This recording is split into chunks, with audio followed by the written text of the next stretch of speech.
চলো আজকের দিনটা শুরু করি। আজকে কি করলাম।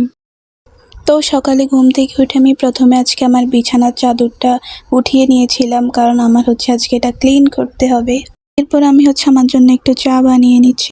জানো, আমার না কখনোই সকালে ভারী নাস্তা খেতে ভালো লাগে না। আম্মু রুটি বানিয়েছিল, কিন্তু আমি সেটা খাইনি।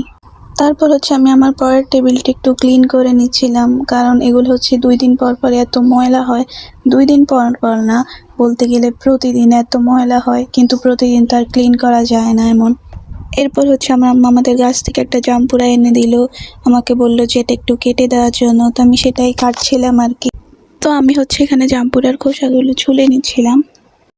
তো আমার জামপুরাগুলি খোসা থেকে ছিঁড়ানো শেষ। এরপর আমি একটু লবণ দিয়ে মেখে নিলাম।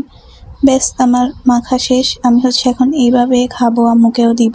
এরপর দেখি যে আমার ভাবি আমাদের জন্য বিরিয়ানি পাঠিয়েছে। তো আর কি, সেই দিনের লাঞ্চটা তো অবশ্যই একটু স্পেশাল হবেই।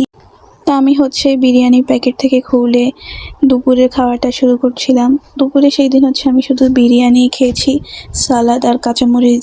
তো আজকের জন্য এতটুকুই। সবাই আমার পাশে থাকবেন, আমাকে সাপোর্ট করবেন। আল্লাহ হাফেজ।